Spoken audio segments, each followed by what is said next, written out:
And now, at great expense, imported from London, we go to SIENNA SPURO on Zoom. Hello, how are you? I've just got back to London, actually. Oh, you're in London. Perfect. What have you been doing for the past week as a busy, emerging superstar? Well, I've been in Asia, actually. I've been in Asia, which was insane and incredible. And so I was just there and I just got home. But I ate some very, very good food. Oh, nice. Well, Die on This Hill, top 10 in a dozen countries all over the world. One of our most requested songs for a couple months now, and I'm sure we have a lot of fans listening. So I'm one of them and already know so much about you. But for all the people who have never heard your name for whatever reason, they're living under a rock, how did you get here and what inspired a music career so young? Oh, God. I mean, I've been making music since I was 10, to be honest, and it's all I've really known and all I've ever really done. And long story short, I met my manager when I was 16 when I started music college, and I've been just making music ever since. And then I released my first song, and then I don't even know all this madness that's happened, to be honest. It's crazy. Your songs carry like every element that really connects with people. They got the lyrics, the melody, the vocals, the instruments. Would you consider yourself more of a perfectionist, or is this something that just kind of falls out naturally for you? I mean, definitely a perfectionist.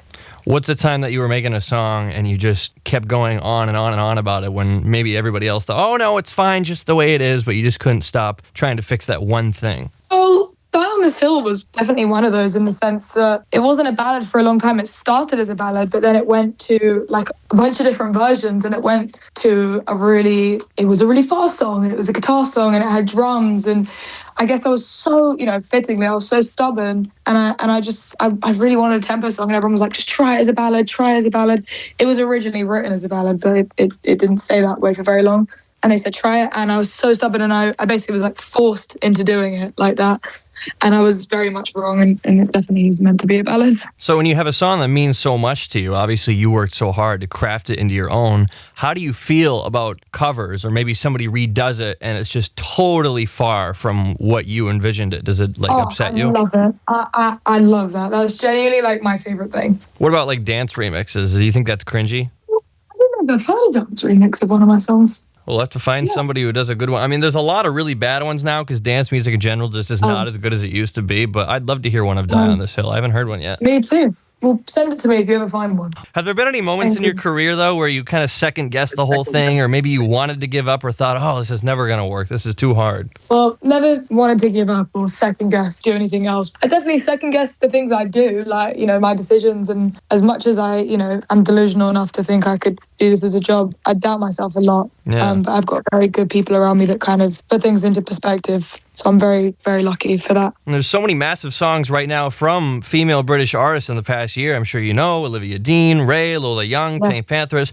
all very unique and emotional. I mean, they couldn't be more different from each other, but you can almost compare it to the 60s and all the ballads and orchestration that was big at the time. Yeah. Why do you think this style is suddenly connecting with people so much? I think people really, want humanness. I think we live in a strange society, I guess, in the sense that everything is online. Like the way we consume anything is just digital, and it's really weird, and it's not normal, and that's not how it used to be. And I think people, I guess they just crave something that feels real. And I think, I definitely strive to do that in my music, but I think British artists in general have a kind of, an edge to them that feels authentic and real, and people can grasp onto it.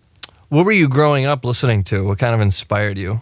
I mean, definitely jazz and soul. That was my main inspirations. Definitely my main inspirations to this day. I mean, I love hip hop. I love rap. But yeah, jazz and soul is really. I listen to everything, to be honest, but jazz and soul is really the love of my life. You know what I was just thinking now that you said that you listened to rap? Because about 15 years ago, obviously all the biggest songs, they were rap songs, but then they had a female doing the chorus, like Love the Way You Lie or something. Could you ever see yourself doing something like that?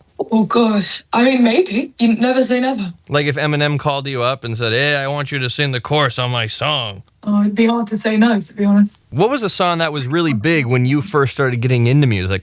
I mean, I've been in a weird way, my pop music has always been jazz in a weird way when I was young, because that's what was played so much. And then when I started, being able to listen to whatever I wanted, it was, Katy Perry was very big when I was young. Rihanna was huge. Beyonce was huge. Oh God, who else was big? When I started releasing my own music, Ray was just starting to go to get a lot of listens and a lot of traction. And I think I owe a lot to her. And I think a lot of young females, especially from the UK, owe a lot to her, because she changed this, I guess, the safety of, I guess, for musicians and going into sessions, especially young women. You didn't happen to go to the same school as her, did you? Oh, I went to Elam. Ah, because I know she and Olivia Dean also went to the same school. They were like a year apart, yeah. Yeah. No, I didn't go there, but I went to something similar called Elam. Nice. Well, you've been traveling all over the world. What's been a hot spot, like a favorite place you at least want to see again, and maybe a place that you haven't been yet? Well, I'd love to go to Japan. That's definitely my dream place to go. And then one place I loved Asia. I thought Singapore was incredible. So I definitely love to go back there. Have you ever been to Brazil? No, I'd love to go to Brazil too. That's another one of mine. Brazil's like blowing up right now. I mean, 5 years ago, a lot of people didn't even know what Brazil was, and now it's like, you're hot if you go to Brazil. That's crazy. So now that Die on This Hill is this big song all over the world, and you've got all these different artists covering it and talking about it, you have all these huge fans. What's been your favorite moment or the best response that you've gotten with Die on This Hill so far? Oh, I mean, the whole thing is just insane. I'm not going to lie. I don't even know if I could choose one moment. You know, like Alex Warren, Olivia Rodrigo, Pink, Demi Lovato, Sam Smith. It's all just been insane. I literally couldn't even choose one. I suppose you don't want to choose one. They might be listening.